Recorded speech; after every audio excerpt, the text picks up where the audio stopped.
Hey, hey, hey, how you doing? Or is it supposed to be how you doing, huh? Hey, David here with you.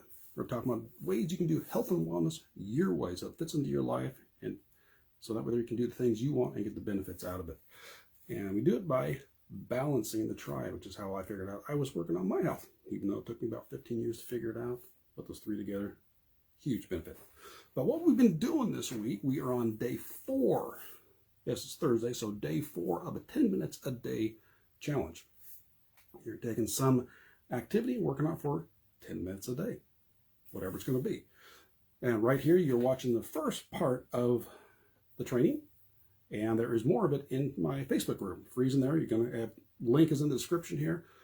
Go in the guide section, you'll see 10 minutes a day challenge. You'll find the different views from there and the different parts of it. So that's what it is, going through there just to get you going and get you started, especially since the United States Thanksgiving is next week, 1 week from today. So with the feeding season kind of come up to you, get you some activity to start going along. So easier or harder, day 4 of the challenge is what we're talking about. As most of the time we do know when it comes to exercises, or at least we generally think so, that you can change it, you can scale it up or down. With resistance training weights, it's easier to take weights on or take weights off. That's the way to go through it and do it. But yet, whatever else you're doing, there's almost always a way to make it easier or harder. With bodyweight exercises, push-ups, there's definitely ways to make push-ups easier, from going up against a wall, just lean against the wall and do your push-ups, and then you start going down all the way doing a one-arm push-up. Ring push-ups make a difference as well.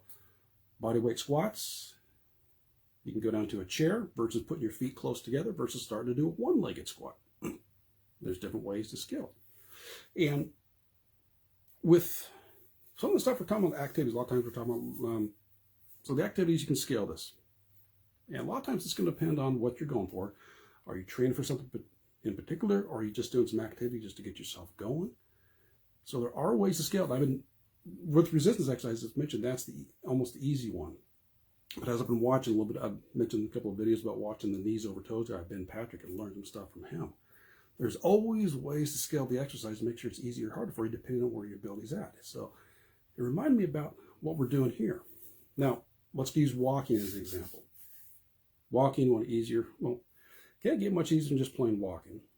But harder, yeah, the obvious one would be to do jogging, running, sprinting, or intervals back and forth there. But yet you can also do something a little different. It's called, if you want to see this in my past videos, it's called rucking. Rucking, in very simple terms, is a weighted walk. You take excuse me, take like a backpack. If I remember right, the recommendations is taking about 10% of your body weight. Use weights if you got it, books, canned goods, whatever. Stick that in the backpack and you go for a walk. So that would be the way to take the 10-minute walk. If you're doing walking, 10-minute walk, put some weights in there, you're going to get a little more out of it. So with that there, if you're going for cycling, there's the difference between, obviously, speed as in general, but flats versus an incline. Same thing with walking as well. If you go on incline, it's going to work you a little more. Yoga, there's some stretches you can hold either longer or makes them a little more difficult. Tai Chi, not too much on that one. Like I said, it's most things you can normally scale up or down. But just realize whatever you're going through, sometimes it depends on what your, as I mentioned a little while ago, what your goal is. If you're actually going out there, you want to run, you want to sweat, fine. If you don't want to, but you just want to still get some activity, get the blood flow, get everything just moving, there's a way to scale it, makes it easier. And it can also depend on how you're doing that day.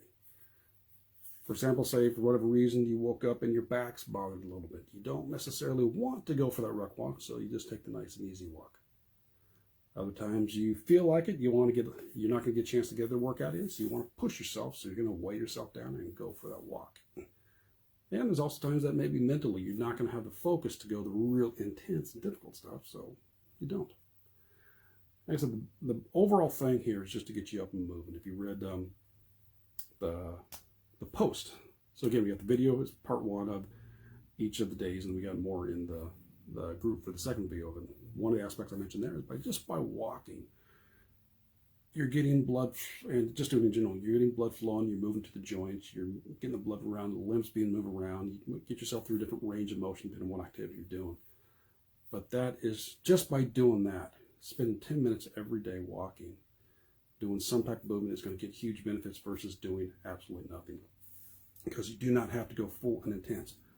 Doing something, as you hear me, I think I mentioned this probably in each video, doing something's better than nothing. As from Binary, if you're moving, you're improving. It's a great way to go through it. Just start doing something. So just make sure, find out where you're at, what do you want to do, and it can change from day to day. Do you want to scale it up? Or do you want to scale it down? Do you want to work a little harder? Do you feel like not working as much? But as long as you're at least doing something, get up there and moving. So again, if you missed this, if it's in the future, don't worry about it. In the Facebook group, you go to the guide section and you find the guide section, 10 minutes a day challenge. So you can start any time that you want to, anytime you want to go for and do it, go for it. So the link's in the description, and let me know if you're going through and doing the challenge. So we'll get you there. We'll catch you tomorrow for day 5. Enjoy your day. Have a great time, and balancing to you. Bye-bye.